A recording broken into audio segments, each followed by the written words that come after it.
The Renegades by William Dean Howells.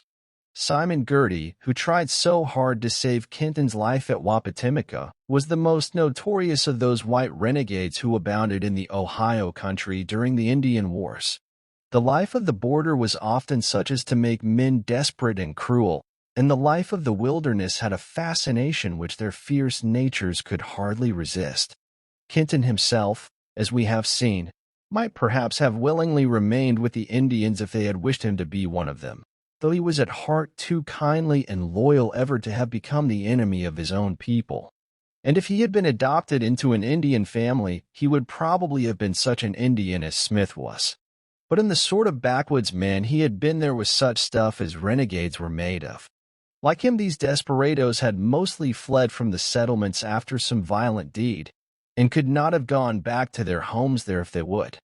Yet they were not much worse than the traders who came and went among the Indians in times of peace, and supplied them with the weapons and the ammunition they might use at any moment against the settlers. Indeed, wherever the two races touched, they seemed to get all of each other's vices, and very few of each other's virtues, and it is doubtful if the law-breakers who escaped from the borders to the woods were more ferocious than many whom they left behind. Neither side showed mercy. Their warfare was to the death. The white men tomahawked and scalped the wounded as the red men did, and if the settlers were not always so pitiless to their prisoners or to the wives and children of their warriors, they were guilty of many acts of murderous treachery and murderous fury. One of the best and truest friends they ever had, the great Mingo chief Logan, who was at last the means of Kenton's escape from the stake, bore witness to these facts in his famous speech, for in spite of his friendship for the whites, he had suffered the worst that they could do to the worst of their foes.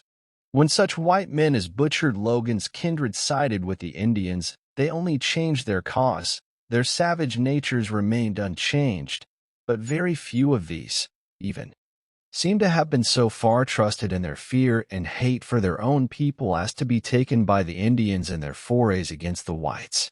The great Miami chief Little Turtle, who outgeneraled the Americans at the defeat of St. Clair, used to tell with humorous relish how he once trusted a white man adopted into his tribe.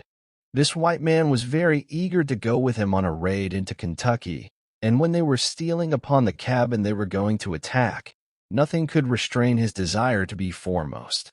When they got within a few yards, he suddenly dashed forward with a yell of "Indians! Indians!" and left his red brethren to get out of the range of the settlers' rifles as fast as they could.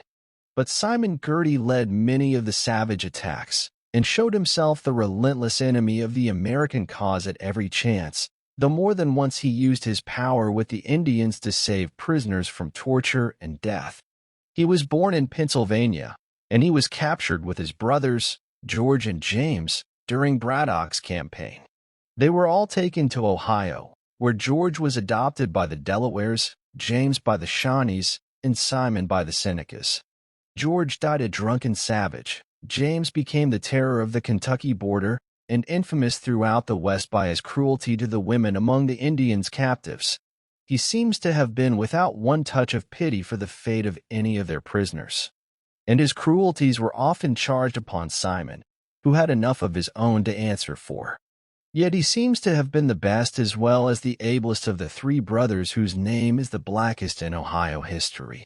Many of the stories about him are evidently mere romance, and they often conflict. As he was captured when very young, he never learned to read or write, and it is said that he was persuaded by worse and wiser men to take sides with the British in the Revolution. But we need not believe that he was so ignorant or so simple as this in accounting for his preference of his red brethren and their cause. In fact, several letters attributed to him exist, though he may have dictated these, and may not have known how to write after all. It is certain that he was a man of great note and power among the Indians, and one of their most trusted captains. He led the attack on Wheeling in 1777, where he demanded the surrender of the fort to the English king, whose officer he boasted himself. In 1782, he attacked Bryan's Station in Kentucky with a strong force of Indians.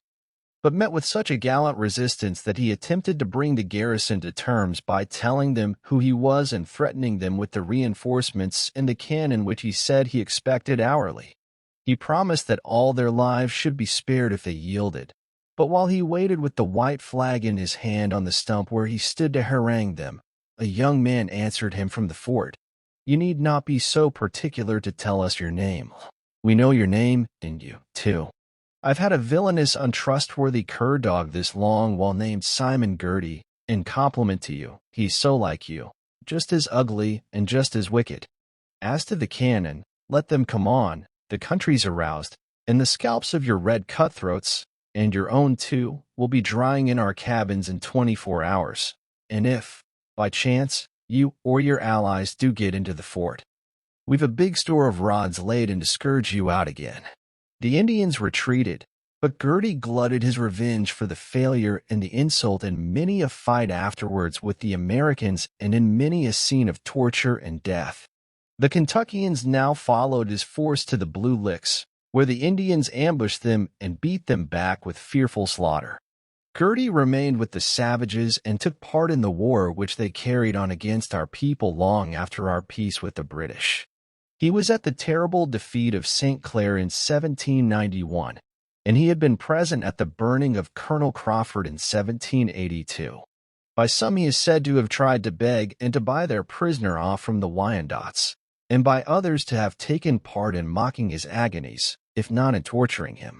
It seems certain that he lived to be a very old man, and it is probable that he died fighting the Americans in our second war with Great Britain.